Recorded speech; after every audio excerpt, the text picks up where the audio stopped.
तो आज 26 अगस्त का करंट शुरू करते हैं और जो भी जरूरी है हमारे एग्जाम के लिए वो कवर करते हैं। तो पहली न्यूज़ तो आई है कैबिनेट ने, देखो अभी हम लोगों ने देखा था ना कि national monetisation pipeline policy centre ने लागू कर दी थी कि हाँ जितनी भी डली हुई चीजें हैं, जितनी भी ब्राउन प्रोजेक्ट है, ब्राउन फील्ड प्रोजेक्ट है जो आधे आधे डले हैं, या ऐसे प्रोजेक्ट हैं जिन पर पहले सरकार काम करती थी लेकिन अब वो मतलब किसी काम के नहीं रहे, ऐसी रोड है, ऐसे ट्रैक प्रोजेक्ट्स हैं, ऐसी ट्रेन हैं, ये सब चीजें हैं, तो उनको प्राइवेट हाथों में लीज के रूप में दे दिया जाएगा। ये था पूरा नेशनल मोनेटाइजेशन पाइपलाइन प्रोजेक्ट।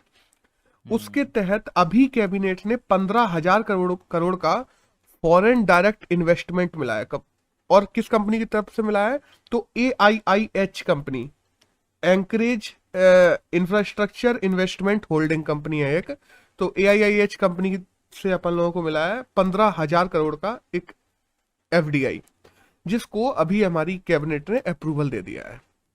तो अब इस पे भी बहुत सारे क्वेश्चन उठ गए कि ऐसा तो नहीं है कि ऐसे बड़े बड़े इन्वेस्टमेंट बाहर से मंगाने के लिए ही सरकार ने ऐसा किया हो, कि सरकार खुद के फायदे तो नहीं देख रही है इसमें, ये सब चीजें पर क्वेश्चन उठ रहे हैं। तो हम्म। टोटल तो वैसे 6 लाख करोड़ का आना है, जिसमें से अभी ये पहला आया है 15,000 करोड़ का। तो 6 लाख करोड़ के ऐसे एसेट्स हैं जिनको हम लोगों को लीज पे देना है, प्राइवेट लोगों को। तो देखते हैं आगे क्या होता है। बस ये आया न्यूज में तो मैंने बता दिया कि पहली कंपनी है जिसने नेशनल मोनेटाइजेशन पाइपलाइन पॉलिसी के तहत इन्वेस्टमेंट किया है इंडिया में। That's all. या हम्म। अब एक नेक्स्ट न्यूज की बात करें तो भारत की पुलिस फोर्स को एक लेके डाटा आया है कि भारत की टोटल पुलिस फोर्स में मात्र 12% है जो महिलाएं हैं। अपन लोग जब रिजर्वेशन कोटा की बात करते हैं ना, तो रिजर्वेशन कोटा का जो गोल है कि इतने परसेंट महिलाएं होनी चाहिए, ये उसको भी देखा जाए तो अचीव नहीं करता, कहीं से मेट नहीं करता। तो 12% केवल और केवल पुलिस फोर्स में भारत में महिलाएं हैं। और जितनी महिलाएं और हाई रैंक की बात करें, गजिस्ट्रेट रैंक की, गजिस्ट्रेट रैंक मतलब इंस्पेक्टर के ऊपर की रैंक की, तो उन रैंकों पे तो केवल 7% महिलाएं हैं। और जब एक हम्म। सर्वे किया गया तो उसमें 30% महिलाएं जो पुलिस फोर्स में काम कर रही हैं, उनका कहना तो ये है कि हम अपनी, अगर जॉब मुझे मौका मिलेगा तो मैं छोड़ के बदलने को तैयार हूँ। ठीक है। और जब हम पुलिस स्टेशन की बात करते हैं ना ब्रो, तो महिलाओं के लिए पुलिस स्टेशन में बेसिक इंफ्रा तक नहीं है। अगर सच वाली बात की जाए, अगर टॉयलेट्स वगैरह की बात की जाए तो वो तक नहीं है महिलाओं के लिए अलग जो होने चाहिए। हम्म। अब अपन बात करते हैं कि इनमें कौन सा राज्य अच्छा कर रहा है।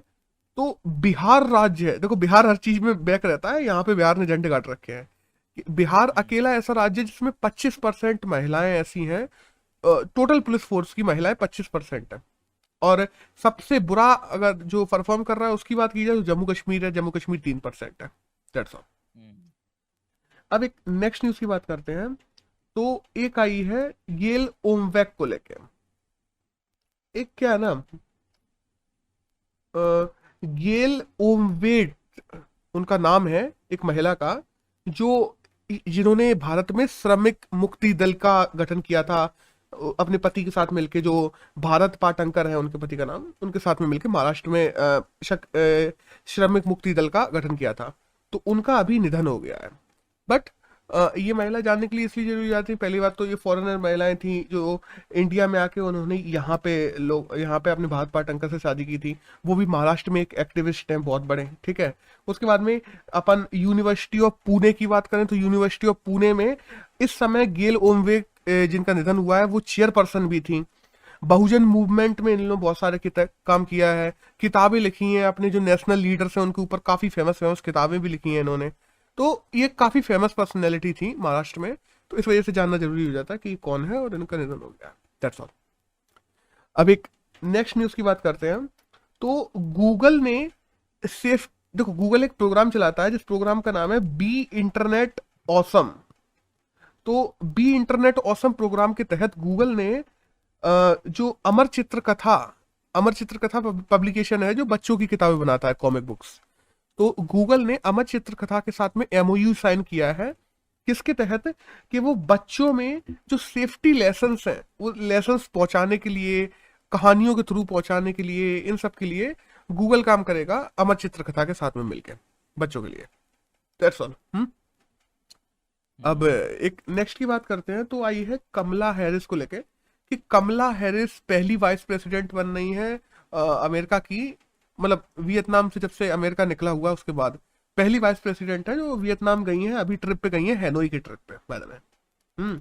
और बेसिकली उन्होंने वहां पे जाके सबसे बड़ा मुद्दा, और किसी वजह से नहीं गई वो केवल इसलिए गई हैं जो हवाना सिंड्रोम है उसको लेके। अब हवाना सिंड्रोम क्या होता है? होता क्या है, जब सोने में प्रॉब्लम होने लगे, नौशिया प्रॉब्लम होने लगे, तुम्हें फटीग होने लगे, तुम्हारे दिमाग की नसें मतलब एकदम फूल जाएं, तुम परेशान होने लगो, इस पूरी चीजों को कहते हैं हवाना सिंड्रोम। इसमें बहुत सारी अलग अलग चीजें होती हैं, ठीक है। अब हमारा हवाना सिंड्रोम होता किस वजह से है कि हाई इंटेंसिटी के जो इलेक्ट्रॉनिक डिवाइस होते हैं उनसे अगर तुम्हारे ऊपर वेव्स डाली जाए लगातार, या कोई एक मशीन लगा दी जाए जो तुम जिस घर में रह रहे हो उस पर हाई इंटेंसिटी की इलेक्ट्रोमैग्नेटिक वेव्स डाल रहा हो, तो तुम्हें हवाना सिंड्रोम के तुम शिकार हो जाओगे। अब होता क्या है ना, यूएसए ने वियतनाम में पूरा पूरा दोष लगाया कि रशिया पे, कि रशिया के जो डिप्लोमेट्स हैं वो यूएसए के डिप्लोमेट्स पे हाई इंटेंसिटी इलेक्ट्रॉनिक डिवाइसेस का प्रयोग कर रहे हैं, जिस वजह से यूएसए के डिप्लोमेट्स को हवाना सिंड्रोम की प्रॉब्लम्स आ रही है वहां पे। That's all. तो ये न्यूज में है तो अपन को जानना जरूरी हो जाता है कि हवाना सिंड्रोम क्या है। That's all. अब एक नेक्स्ट न्यूज की बात करते हैं हम। तो सेंट्रल गवर्नमेंट ने अपनी बैंक एम्प्लॉय, देखो सेंट्रल गवर्नमेंट के जो बैंक एम्प्लॉयज होते हैं उनको बहुत ज्यादा पेंशन नहीं मिलती भाई, 3,000 से 5,000 के बीच में पेंशन देते थे वो, दैट्स ऑल, जब वो रिटायर होते थे। सेंट्रल गवर्नमेंट ने अभी फैसला कर लिया है कि जितने भी पब्लिक सेक्टर्स बैंक है उनके जो भी लोग रिटायर होंगे, जितने भी बैंकर्स रिटायर होंगे, उनको उनकी लास्ट इन हैंड सैलरी जितनी भी मिली होगी उसका 30% तकरीबन तकरीबन पेंशन मिलेगी उनकी जिंदगी भर। That's all. और अभी लेकिन एक चीज और है, जो नेशनल पेंशन स्कीम है उसमें पहले उनके 10% पैसे कटते थे, अब 14% कटेंगे, ये भी है। उनकी पेंशन बढ़ाई गई है, तो दूसरी तरफ उनका जो पेंशन में इन्वेस्टमेंट है वो भी बढ़ा दिया गया है टोटल सैलरी। अब एक नेक्स्ट न्यूज की बात करें तो मीराबाई चानू को लेके आई है कि एडिडास का एक कैंपेन है जिसका नाम है स्टे इन प्ले, तो उसकी ब्रांड एम्बेसडर बना दी गई है मीराबाई चानू, जिन्होंने अभी भारोत्तोलन में इंडिया को सिल्वर मेडल दिलाया है ओलंपिक में। एक नेक्स्ट न्यूज की बात करें तो वो आई है नेशनैलिटी ऑफ बेबी बॉर्न को लेके। हुआ क्या ना ब्रो, अभी एक फ्लाइट जा रही थी जिसमें यूएसए अपने नागरिकों को निकलवा रहा था, कहां से, अफगानिस्तान से। तो इंटरनेशनल लॉ ये है कि अगर मानो फ्लाइट में किसी बच्चे का जन्म हो जाता है तो उसका जन्म जिस देश के एरोस्पेस में होता है उसको उस देश की नागरिकता तुरंत की तुरंत मिल जाती है। लेकिन जर्मनी ने अपने यहाँ ऐसे लॉ लागू करके रखे हैं कि जर्मनी एरोस्पेस में जिसका भी जन्म होगा, जर्मनी उसको किसी किसी भी बच्चे को वो नहीं देता, क्या कहते हैं, नागरिकता नहीं देता। उसका कहना ये तो एरोस्पेस में हुआ है, इससे हमारा कोई मतलब नहीं है, तो जहां का है वहीं मिलनी चाहिए। लेकिन इंटरनेशनली लोग दे देते हैं वैसे ज्यादातर, ऐसा कोई सीन नहीं है। भारत में भी बहुत सारे ऐसे बच्चे हैं जो फॉरेनर बच्चे हैं जिनका भारत के एरोस्पेस में जन्म हो गया तो भारत ने उनको नागरिकता दे दी, ठीक है। अब हुआ क्या ना, जर्मनी ने मना कर दिया, तो ओवरऑल में यूएसए ने कहा, देखो यूएसए ने मना नहीं किया क्योंकि वो यूएसए ही है जो इवैक्यूएशन करवा रहा था वहां से। बट अगर मानो यूएसए ने अब नागरिकता दे दी है कि हम नागरिकता दे देंगे, कोई सीन नहीं है। लेकिन अगर मानो यूएसए नागरिकता नहीं देता तो वो बच्चे को रेफ्यूजी बन के अपनी जिंदगी गुजारनी पड़ती, क्योंकि उसके पास में किसी देश की नागरिकता नहीं होती।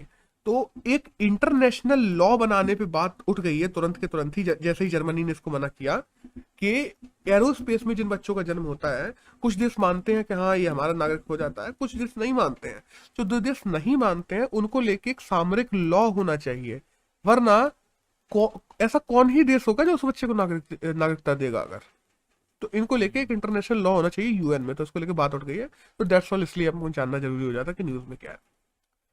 एक नेक्स्ट न्यूज आई है national institute of disaster management को लेके, कि national institute of disaster management ने कहा है कि इंडिया में जो थर्ड वेव है वो अक्टूबर के एंड तक आएगी।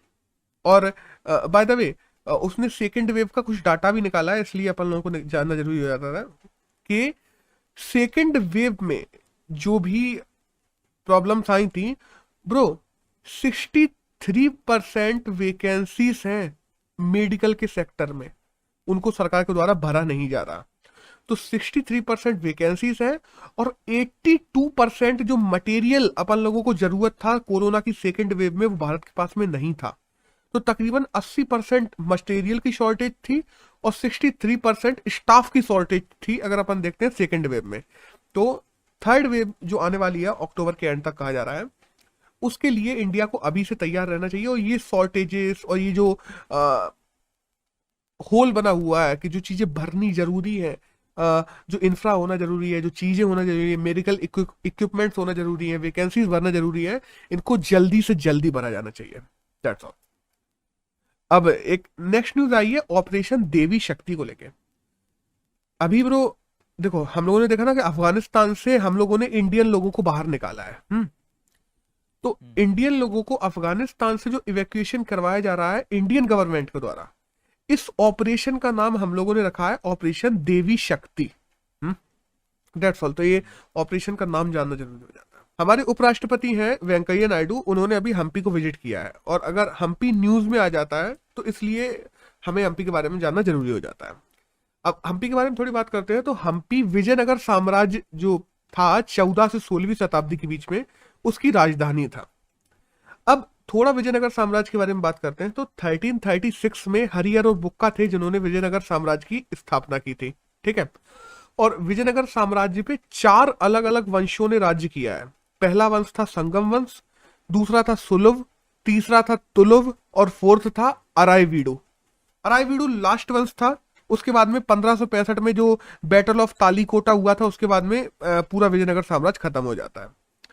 अब सबसे ज्यादा पावरफुल वंश की बात करें तो वो तुलुव वंश था, थर्ड वाला, जिसके सबसे मेन और सबसे बड़े रूलर माने जाते हैं कृष्णदेव राय। अब कृष्णदेव राय इतने बड़े रूलर थे। देखो उस टाइम पे मिडिवल इंडिया की बात करें तो मिडिवल इंडिया की सेकेंड लार्जेस्ट सिटी मानी जाती है विजयनगर साम्राज्य, और इंडिया की सबसे ज्यादा रिचेस्ट सिटी भी विजयनगर साम्राज्य ही मानी जाती है बाय द वे। और याद हो जब बाबर आया था ना भारत में, तब उत्तर में बाबर का शासन था और दक्षिण में विजयनगर साम्राज्य पे कृष्णदेव राय का शासन था। तब बाबर ने अपनी जो किताब है बाबरनामा या तुझे के बाबरी, दोनों में अपन लोगों ने देखते हैं कि बाबर ने खुद ये बात लिखी है कि भारत में इस समय सबसे ज्यादा शक्तिशाली कोई राजा है तो वो कृष्णदेव राय है, और बाबर खुद उससे कभी नहीं लड़ा। और जब अपन देखते हैं तेनालीराम वगैरह, तो वो भी कृष्णदेव राय के ही उसमें थे, मंत्रीगण में थे। That's all. तो थोड़ा जानना जरूरी हो जाता है, तो इसलिए बात कर ली। अब यहां से अपने शुरू होते हैं एडिटोरियल्स।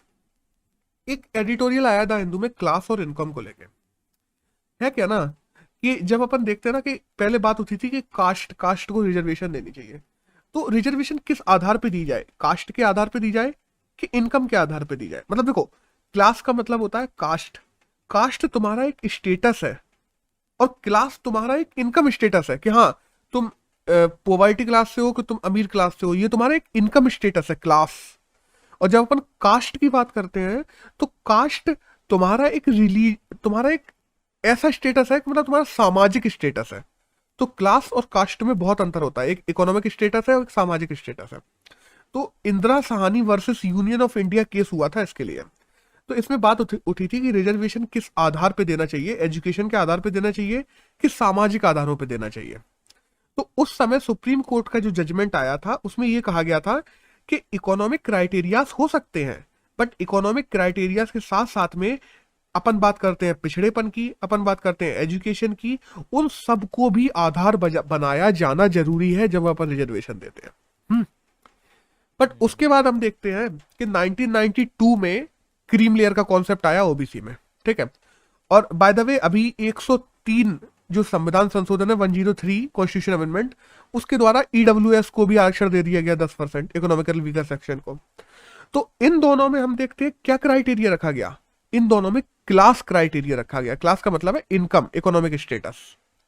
तो अभी जब भी हम देखते हैं ना कि हरियाणा वालों ने क्रीम लेयर का जो लिमिट है उसको 8 लाख से 6 लाख पे कर दिया था। अभी कुछ दिनों पहले आया था। तो सुप्रीम कोर्ट ने कहा ये 6 लाख नहीं हो सकता, ये 8 लाख ही रहेगा। बट यहाँ पे फिर से वही डिबेट छिड़ गई है कि ओबीसी को और ईडब्ल्यूएस को जो तुम लोगों ने क्लास के आधार पे आरक्षण दे के रखा है, क्या ये सही है?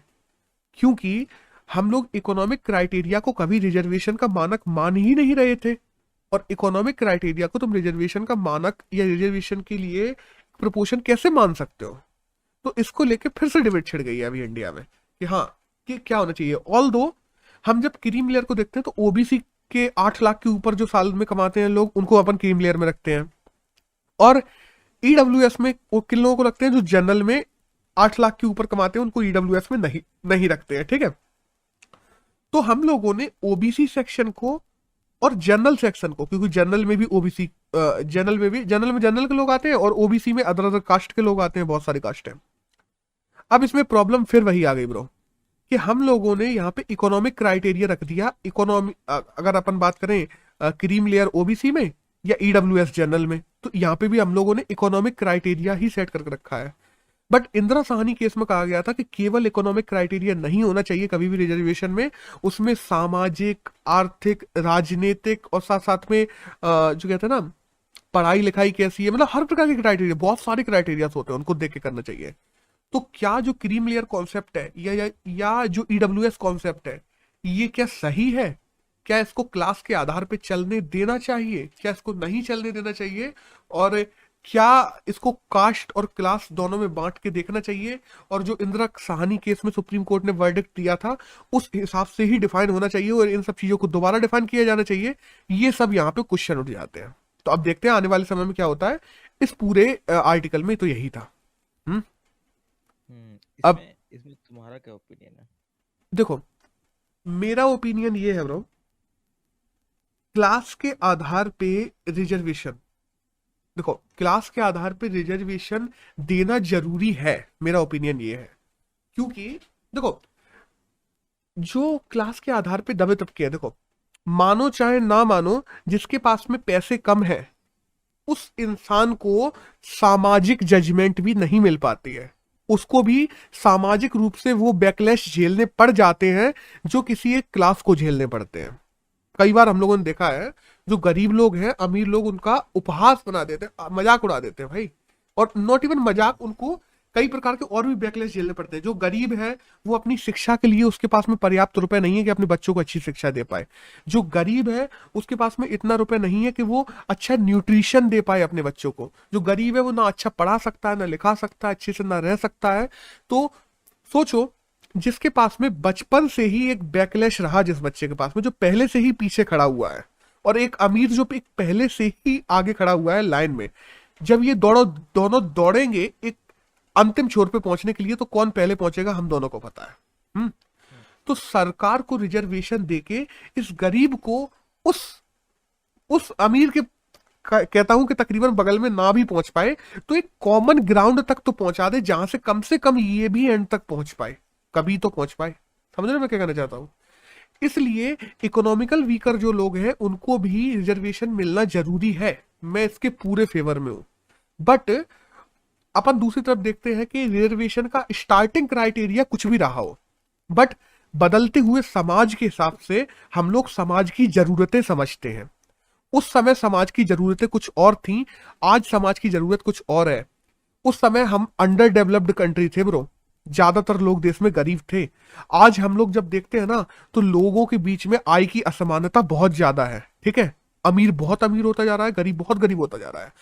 और ये आय की असमानता में जो गरीब लोग हैं, अगर उनको रिजर्वेशन नहीं दिया गया, तो आने वाले समय में ये असमानताएं और बढ़ती जाएंगी, अमीर और अमीर हो जाएगा, और अपने फायदे के लिए वो लोग गरीबों का फायदा उठाते रहेंगे।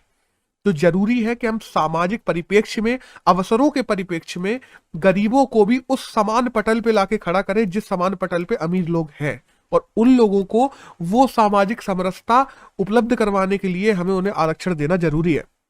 इसलिए जरूरी है कि इकोनॉमिक को भी मिले, और जरूरी है कि जो लोग कास्ट के रूप में देखे जाते हैं कि हाँ ये कास्ट में बैकवर्ड है, ये है वो है, लोग उनको भी आज भी हम देखते हैं डिस्क्रिमिनेशन होता है, बहुत होता है, ठीक है। कुछ जगहों पे बंद हो गया हो, मैं ये नहीं कह रहा हूँ, लेकिन काफी जगहों पे होता है। और खास करके जब टीयर 2 टीयर 3 और विलेजेस में जाते हैं, तो वहां तो और ज्यादा डिस्क्रिमिनेशन बढ़ता जाता है कंपेरेटिवली। तो हम्म। उस वजह से कास्ट पे और क्लास पे दोनों पे रिजर्वेशन मिलना चाहिए, आज की नीड तो यही है। हाँ तू बता ब्रो। तो ये मतलब हाँ, ये समझ गया मैं, बिल्कुल ठीक है। लेकिन जैसे कास्ट वाला है, कास्ट वाला सिस्टम ये है कि लेकिन एक टाइम ऐसा आएगा जब कास्ट के बेसिस पे देने की जरूरत नहीं होगी। क्या ऐसा बिल्कुल। लग आएगा ऐसा टाइम? और अगर आएगा तो हम इसको जज कैसे कर पाएंगे कि हाँ अब हो गया है? जज हम लोग ऐसे कर पाएंगे, देखो जब वो टाइम आएगा हमें दिखेगा। देखो पहली बात तो एजुकेशन जब बदलती है ना ब्रो, एजुकेशन के साथ साथ में लोगों में समझ आती है, और लोगों को समझ आता है कि हमें कास्ट डिस्क्रिमिनेशन नहीं करना चाहिए। कास्ट डिस्क्रिमिनेशन केवल तुम्हारे लिए नहीं, पूरे समाज के लिए बुरा है। तो जब वो कास्ट डिस्क्रिमिनेशन बंद होगा ब्रो, तो सामाजिक पटल पे वो चीजें दिखने लगेंगी।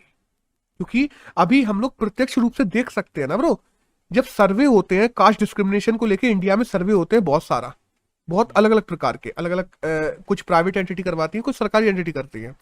तो उन सर्वेस में ये निकल के आता है कि कास्ट डिस्क्रिमिनेशन में ब्रो 100 एक्सपेक्ट रेशियो से 4 एक्सपेक्ट रेशियो का सर्वे निकल के आता है कि जनरल और इनमें इज्जत का इतना अंतर करते हैं, अगर सोशल इकोनॉमिक लेवल पे कहते हैं अपन लोग तो वो सर्वेस में वो बराबर आने लगे, कास्ट डिस्क्रिमिनेशन कम हो जाए, और हमें प्रत्यक्ष रूप से दिखने लगे कि हाँ कास्ट डिस्क्रिमिनेशन खत्म हो रहा है, सब एक दूसरे को बराबर मानने लगे। ब्रो आज भी जनरल लोग ऊंची नीची कास्ट और ये सब करके लोग शादियां तक नहीं करते देखा जाए तो।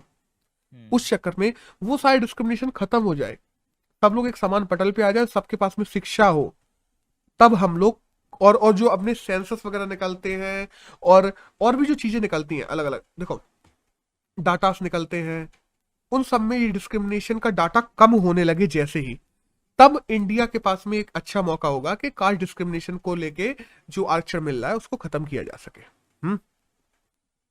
नेक्स्ट एडिटोरियल की बात करते हैं, तो आया है वैक्सीनेशन को लेके ब्रो। ब्रो कोविन ऐप सरकार ने लॉन्च किया था वैक्सीनेशन के लिए, बट उसमें एक प्रॉब्लम है।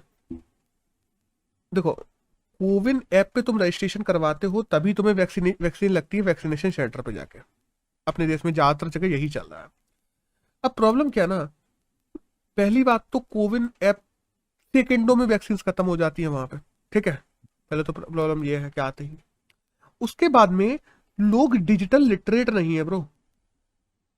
अगर वैक्सीन की बात की जाए तो वैक्सीन पाना हर इंसान का दायित्व, देखो सरकार का दायित्व है कि वो हर लोगों को उपलब्ध करवाए, और हर इंसान का अधिकार है कि उसको वैक्सीन मिले, और फ्री वैक्सीन मिले, सरकार उपलब्ध करवाए, ठीक है।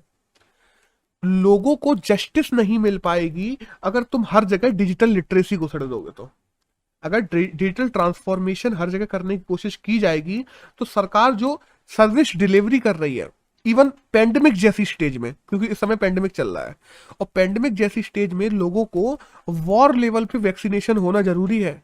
और इस समय अगर तुम हर डिजिटल ट्रांसफॉर्मेशन की कोशिश करोगे कि हर कोई कोविन ऐप से आए, तो अपने यहाँ ना डिजिटल लिटरेसी की बात कर लें, डिजिटल इंफ्रा की बात कर लें, रूरल अर्बन डिवाइड की बात कर लें, या कहा जाए ना इंटरनल रेजिस्टेंस भी है लोगों को लेके, डिजिटलाइजेशन को लेके लोगों में, तो इन सब की बात कर ले तो लोग डिजिटल लिटरेट नहीं है, वो बुक नहीं कर पाते अपनी वैक्सीन। अगर देखा जाए कोविन ऐप से, उनके पास में मोबाइल नहीं है ब्रो, सिंपल, उनके पे इंटरनेट ही नहीं है, तो वो कैसे ही बुक करेंगे। और डिजिटल लिटरेसी में जो लोग पीछे होंगे, वो लोग वैक्सीनेशन में पीछे नहीं रह जाएंगे, और जब वो लोग वैक्सीनेशन में पीछे रह जाएंगे तो उन लोगों को कोरोना का खतरा नहीं बढ़ जाएगा। तो ये सारी चीज लिखी हुई है इस आर्टिकल में कि डिजिटलाइजेशन एक अकेला मानक नहीं होना चाहिए वैक्सीन करने के लिए। देखो डिजिटलाइजेशन जरूरी है ब्रो, जैसे अपन जुडिशियरी में देखते हैं, हम लोगों ने ई फाइलिंग, ई जुडिशियरी शुरू की, ठीक है, तो उसका मतलब ये नहीं है कि हम लोगों ने लोग नॉर्मल जुडिशियरी बंद ही कर दी है, ऐसा भी नहीं है। लोग चाहें तो अपना वकील करके नॉर्मल भी जाके अपने केसेस फाइल कर सकते हैं जुडिशियरी में। इंटरनेट से भी अपन लोगों ने शुरू की, और नॉर्मल जो चल रही थी ट्रेडिशनल वे उसको भी चलने दिया, जिससे क्या हुआ, और ज्यादा लोगों के, देखो डिजिटल लोगों को भी फायदा मिलेगा, इनको भी फायदा मिलेगा, और ज्यादा लोग केसेस करेंगे, जो केसेस पेंडिंग रह जाते हैं उनको जल्दी सॉल्व करने में मौका मिलेगा। जो लोगों को केस फाइल करने में प्रॉब्लम आती है वो इंटरनेट से भी कर सकते हैं, और चाहे तो लोकल भी कर सकते हैं। तो ऐसा कोई सिस्टम सरकार को बनाना जरूरी है वैक्सीनेशन में कि लोगों को प्रॉब्लम ना आए, किसको लेके, डिजिटल में, और जो डिजिटली लिटरेट नहीं है उनको भी, दैट्स ऑल। एक नेक्स्ट एडिटोरियल की बात करते हैं जो आया है जलवायु पॉलिसी को लेके, है क्या ना ब्रो। देखो सबसे पहले तो अपन देखते हैं ये methane, ethane, carbon, green house effect, इन सब के बहुत ज्यादा मुद्दे उठ रहे हैं, और अपन देखते हैं क्लाइमेट चेंज एक रियल थिंग है और उसके हम लोग प्रत्यक्ष चीजें देख सकते हैं। जर्मनी का देख लो, वेनिस का देख लो, इटली का देख लो, इंडिया का देख लो, हर जगह कहीं बहुत ज्यादा बाढ़ है, कहीं आग लग रही है, कहीं बहुत ज्यादा पानी बरस रहा है, कहीं जहाँ पे बर्फ में जहाँ पानी नहीं बरसता था, ग्रीनलैंड में पानी बरस रहा है, वहां बगल बर्फ पिघल रही है। मतलब इन्वायरमेंटल चेंजेस बहुत ज्यादा हो रहे हैं क्लाइमेट चेंज की वजह से। अब उन चेंजेस को रोकने के लिए हमें अभी करना क्या जरूरी है कि जो methane, ethane, carbon, green house effect है, इनको उत्सर्जन कम करना पड़ेगा और इनको नेट जीरो पे लाना पड़ेगा। अब देखो, नेट जीरो से बहुत से लोग समझते हैं कि नहीं, कार्बन उत्सर्जन जीरो को करेंगे ही नहीं। ऐसा नहीं होता। नेट जीरो का मतलब ये होता है कि तुम जितना कार्बन उत्सर्जन कर रहे हो, तुमने उतने जंगल भी लगा के रखे हैं जो पूरे कार्बन को एनवायरमेंट से वापस खींच ले रहे हैं तुरंत के तुरंत। ऐसा नहीं है कि तुम कार्बन उत्सर्जन ही नहीं करोगे। लेकिन एक प्रॉब्लम ये है, सभी देशों का गोल एक है कि हमें नेट जीरो करना है, हमें क्लाइमेट चेंज को रोकना है, लेकिन सभी देशों में आपसी सहभागिता नहीं है उस गोल को मानने के लिए। चाइना कह रहा हम 2060 तक करेंगे, न्यूजीलैंड कह रहा हम 2040 तक करेंगे, इंडिया कह रहा 2050 तक करेंगे, कोई कभी कह रहा। एक आपसी सहभागिता नहीं है उस गोल को अचीव करने के लिए। और दूसरी तरफ हम देखते हैं कि आईपीसीसी की रिपोर्ट आ जाती है, जो अभी चैप्टर 1 की रिपोर्ट आई आईपीसीसी की, तो उसमें उसने कह दिया कि तुम नेट जीरो कर भी लोगे 2050 तक, फिर भी तुम 1.5 डिग्री सेल्सियस तापमान बढ़ने से तो नहीं रोक सकते, फिर भी ग्लोबल वार्मिंग में। तो केवल नेट जीरो करना ही काफी नहीं है, सच वाली बात बोले तो। लेकिन दूसरी तरफ हम देखते हैं, अगर नेट जीरो करते भी हैं तो जो डेवलपिंग कंट्रीज हैं, डेवलपिंग कंट्रीज को बुनियादी ढांचे की जरूरत होती है, उनको इंफ्रा बनाने की जरूरत होती है, उनको कंस्ट्रक्शन की जरूरत होती है, उनको इसेंशियल डेवलपमेंट करने की जरूरत होती है, अगर उनको अपने देश के लोगों को गुड क्वालिटी ऑफ लिविंग उपलब्ध करवानी है तो। और जब वो लोग वही उपलब्ध नहीं करवा पाएंगे, गुड क्वालिटी ऑफ लिविंग, तो डेवलपिंग देश डेवलप्ड से और ज्यादा पीछे होते चले जाएंगे। तो डेवलपिंग देशों के साथ में प्रॉब्लम ये है कि वो अपनी डेवलपिंग को रोक नहीं सकते, उनको कार्बन को नेट जीरो करना और ज्यादा मुश्किल है इन कंपेयर टू अदर देश। अब हम जैसे भारत की बात करते हैं, तो भारत में पर कैपिटा कार्बन उत्सर्जन 1.96 टन है और इंटरनेशनली पर कैपिटा कार्बन उत्सर्जन 6.88 टन है। तो भारत में ओवरऑल उत्सर्जन को देखोगे तो ज्यादा है, बट पर कैपिटा के हिसाब से भारत में कम है। फिर भी भारत पे दबाव बनाया जा रहा है और भारत ने ये कह भी दिया है बाय द वे कि 2050 तक हम लोग नेट जीरो कर लेंगे। और अगर भारत का हम देखते भी हैं तो रिन्यूएबल रिसोर्सेज की बात की जाए या कार्बन उत्सर्जन को वापस लेने की बात की जाए, तो एफॉरेस्टेशन की बात की जाए, तो भारत वैसे ही अच्छे काम कर रहा है इन क्षेत्रों में। अब जरूरत क्या है? जरूरत ये है कि क्लाइमेट चेंज के लिए क्लाइमेट जस्टिस भी दी जाए हर देश को। क्लाइमेट जस्टिस से यहां मेरा क्या मतलब है कि एक सही गोल सेट किए जाए जिनमें डेवलप्ड और डेवलपिंग कंट्रीज के गोल्स अलग अलग हों और उनको कैसे अचीव करना है उनके लिए एक फ्रेमवर्क बनाया जाए, एक मल्टीलेटरल कॉरपोरेशन बनाई जाए जो कि हेड करे कि इंटरनेशनल एनवायरमेंटल लॉस कैसे काम करेंगे। और इनके ऊपर एक लॉ बनना जरूरी है, क्योंकि लक्ष्य सबका एक है, बट तरीके भी अगर अलग अलग रहे ना तो हम लोग एनवायरमेंटल चेंज को कम से कम करना तो छोड़ो, बढ़ा ही और देंगे। इसलिए नेट जीरो तो 2050 से पहले करना ही है। इन्वायरमेंट के लिए और काम भी उसके अलावा भी करने जरूरी है, वरना हम अपनी पृथ्वी को ना अपने हाथों से और अपनी आंखों से तबाह होते देखेंगे। तो आज अगर बात करते हैं 26 अगस्त की, तो आज के करंट में तो इतना ही था जो अपने पेपर के लिए जरूरी है।